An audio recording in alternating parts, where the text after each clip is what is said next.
Welcome to Formosa Dream Chasers. We're your hosts, Mary Ann and Qing-en. Please join us as we explore the journeys amazing people take in pursuit of their dreams. And get insights from their experiences. Let's hit the road. And get started.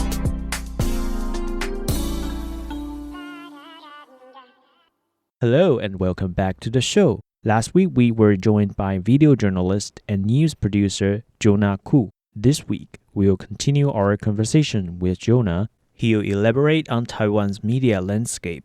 The 2024 World Press Freedom Index, released by the France-based Reporters Without Borders, or RSF, ranked Taiwan 27th compared to 180 countries and territories. So the report says that Taiwan's media is free, but heavily influenced by politics, hidden ads, a focus on profit, and sensational stories. And this makes it harder for journalists to do their jobs and keep people from getting objective information. You mentioned earlier about how, as a freelance video journalist, you have the freedom of choice to choose the stories you want to report on. But if you took a full-time job with a media outlet, then you're more restricted as to the type of stories. So I think the information from RSF and what you just said sort of tie into it. Would you agree then with the RSF report? Obviously, RSF has reported Taiwan as one of the most press freedom country in the region for many years. I personally work in RSF for a couple months before, so I don't know. I didn't mention that story, but I see. I will try to not to be agent. I'll try not to be biased. Okay. Because when I was working for the RSF, it was the time when the CTI accident happened. Like the government NCC decided not to extend their license. So yes, Taiwanese politics is polarized. And yes, it affects the media environment. That's for sure. But it doesn't mean the press freedom is not there. It's still there. Comparing to other countries, like in Taiwan, the press freedom here is really, really kind of, sometimes people would even argue it's too free, right? For example, I think the CTI reported a lot of news that the NCC figure is like mythology, like maybe like some cloud on the sky, and trying to saying like that's a sign of some president is going to be elected or some mayor candidate is going to be elected because of the shape of the clouds, this kind of news. And I see. I think in Taiwan, that's kind of news that you figure we're kind of commercializing the news, or maybe like kind of using news as kind of a merchandise. Because they use this kind of news to make views or money, or even like trying to achieve some certain goals. But like, I wouldn't say Taiwanese media is very rotten to the deep, because like it's also because of the environment. Because people always like saying like, oh, Taiwanese media is so rotten, it's so manipulated, whatever. But from what I see is that Taiwanese media, maybe like 100 of our like companies in Taiwan, commercial company. It's not like Korea or maybe like England or maybe like Japan. They have like certain like a big public media companies. Like Korea got KBS. Japan got NHK, UK got BBC. They all got this like very, very huge media company almost monopolizing the whole media environment. But in Taiwan, it's not the same. In Taiwan, it's like every media companies, they kind of oversize the PTS, right? PTS is definitely not the biggest media company in Taiwan. And at the same time, if the public media, which they get paid by the tax, or like people pay like certain amount of money to them, so it's like kind of public sourcing, public funding media company, so it doesn't serve their own interest. But in Taiwan, 100 of like all these commercial media company, they get paid by the advertisement. They get paid by a certain maybe some other commercial companies, so they will go after the views instead of a public interest. But in other countries, they don't have to worry about views, because BBC, they just like report the news that they needed to report, because like most of their funding were from the government, from the people. But in Taiwan, if a company, they need to make their own living, of course they will choose the news which will make more views. So obviously, this kind of user-generated content, we have to blend maybe the public a little bit, because obviously all this commercial media, they decided to report on some weird news, some not international wise news, or maybe not so informative news, well, because people like it. So people like this kind of news. That's why the commercial media would say, okay, I'll ditch some other countries' very important news. Instead, I will report some famous people in Taiwan, show their certain part of their bodies and, right. pictures. So I think that's the case I'm observing. Okay. So one of the other things that the RSF report said was, according to a Reuters Institute survey in 2022, Taiwanese have one of the lowest levels of trust in media amongst democracies. In fact, it scored last place in the Asia-Pacific region with only a 28% trust rate. Since you mentioned earlier that, let's say, out of 100 media outlets, all of them would be mostly commercialized. Mm-hmm. Would you say this is the reason why Taiwanese don't trust the media here? Or are there other reasons? I think commercialized media are definitely the key part of people losing trust of media. Because commercialization, it brings polarization. Just like in America, like CNN or maybe Fox News. Actually, it wasn't that polarized before, but I think the commercialization in Taiwan of media company will polarize people more and more because one media company knows that if I report news on this angle, so this certain group of people, maybe pro left wing, they will like it. And another TV will know if I reported news in this angle, the pro right wing will like to view and see my TV channel more. I think this is kind of thing will make the TV channel and news media to go even further and polarize because they wanted to secure the certain group of audience to keep watching their content. So when this happens, you'll see how news media will polarize. Left wing will be more left wing, right wing will be more right wing. And with this kind of trend, I think a lot of news, even fake news we call it, or maybe some very radical news, they'll show up because they want to prove their counterpart was wrong. Their counterpart was reporting the fake news. So their audience will be more loyal to watch the TV channel instead of another TV channel. And if you report it neutrally, people will kind of be like, oh, this news is boring. There's no juicy part.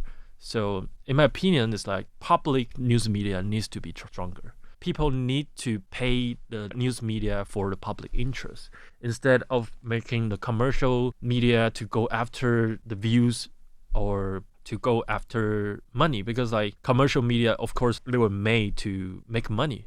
Not like the public media, they are there to serve the people. So, but I wouldn't say commercial media, they're all evil or they're wrong, because that's the purpose of them to be made. So the only thing is that I think we need a stronger public media, that's for sure. I think we need to make sure that our public media isn't something people would like to watch when they were too bored and wanted to watch something more, how do I say it, like charity program, because in Korea KBS they make popular K-drama. Right. But in Taiwan PBS sometimes they're kind of too broke, so they make a charity program or 大爱电视台. So always this kind of a TV channel or maybe public media, they always make the best content in my opinion. They always make the best drama. Okay. But somehow they just don't get the support.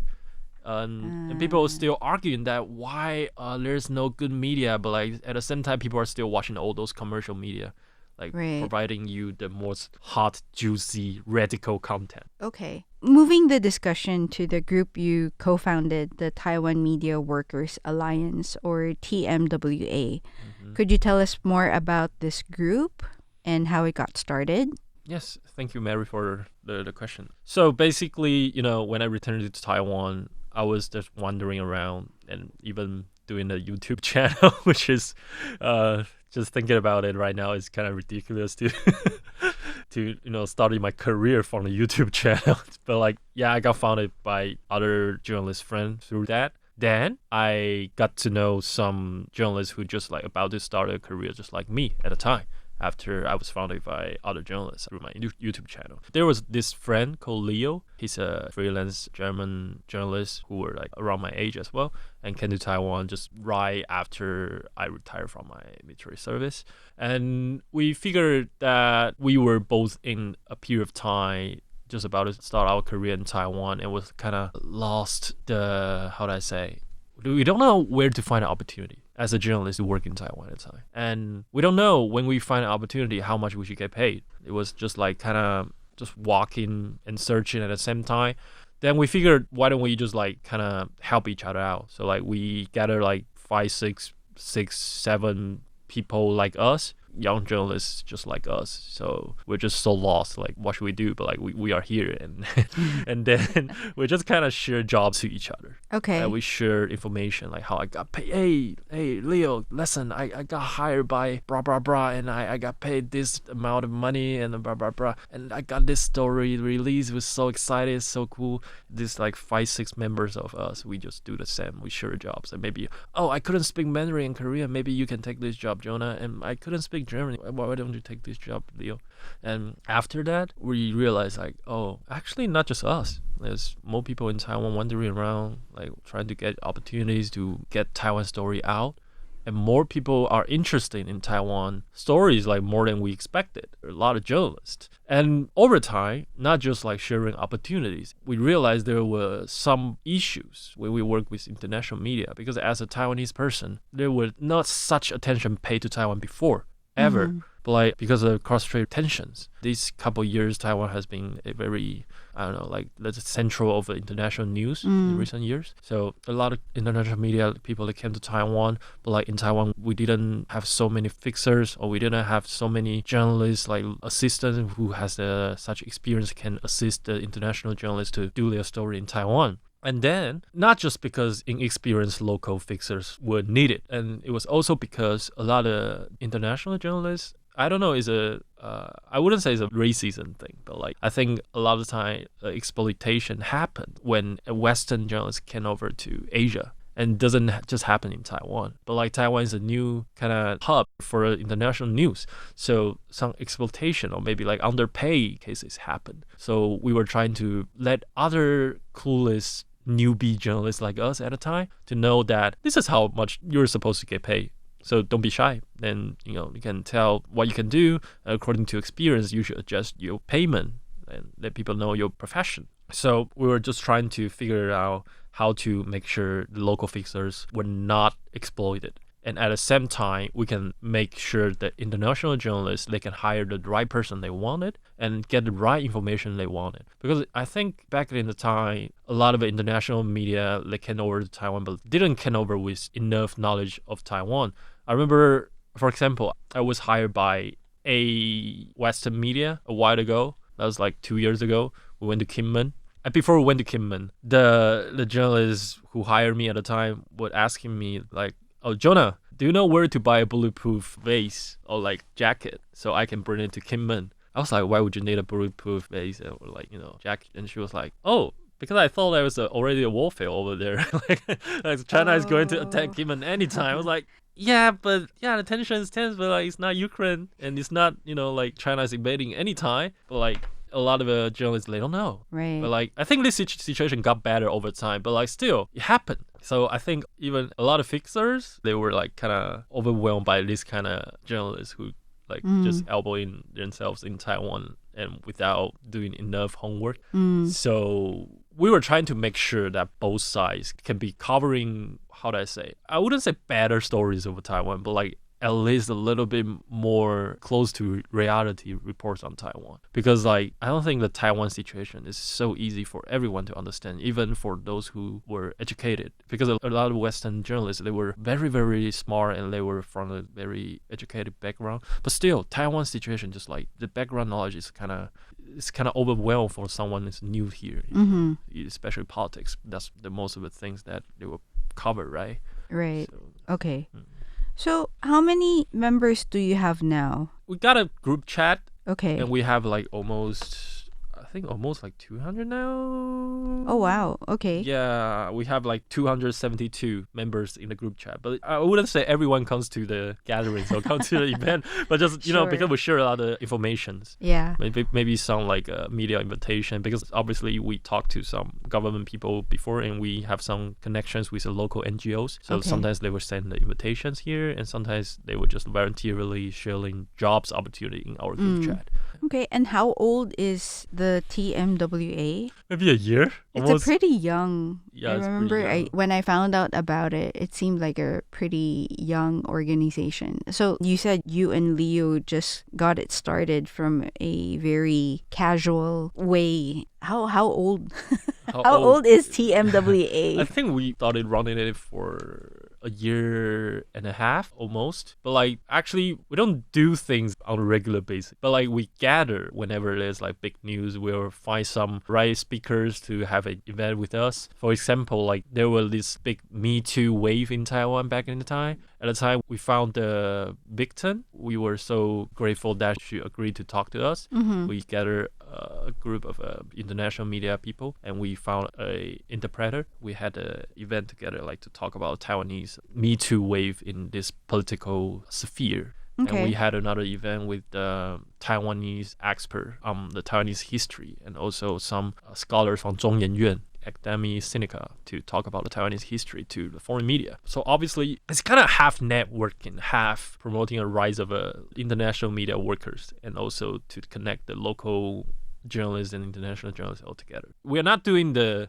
thing the FCC is doing because like FCC obviously is more professional, but we are more focusing on how to make a better environment of Taiwan to let the international community to get to know this semi-country to, you know, to be seen more correctly. Because a lot of people, not just, you know, China issues or maybe some war-related topic they came to Taiwan. I think Taiwan has more to provide. That's the thing we would love to make sure that when a foreign journalist they come over here, they will know, even though they came for the China story or they came for the war story, they can get to know, oh, there's this community. And a lot of our members, they're covering some news more than that. And Taiwan has way more topics that just not about China. I think this is also another very important part that why we needed our community to exist, because this is a very new international media hub comparing to Hong Kong, comparing to Singapore, comparing to Japan.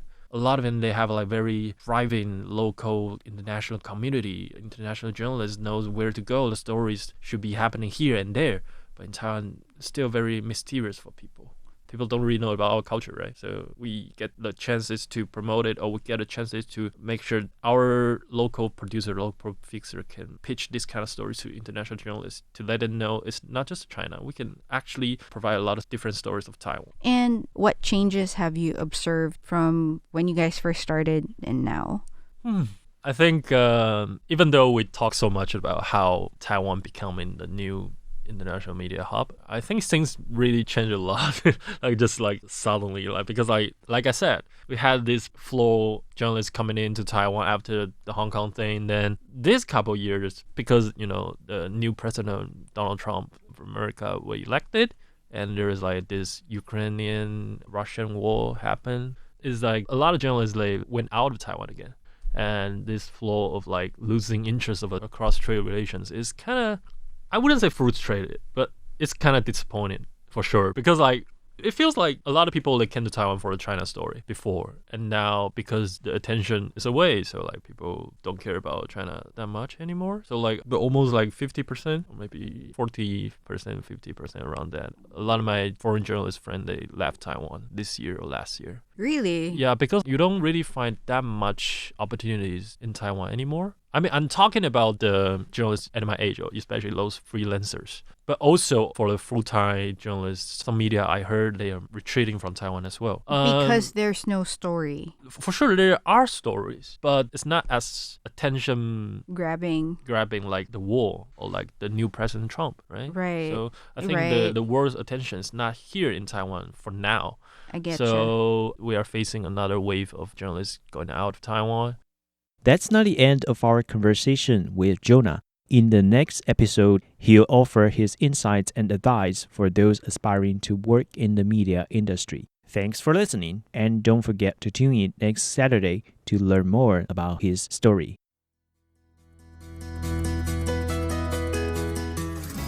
This is Ching Cho and Mary Ann Shoko. See you guys next week. Bye.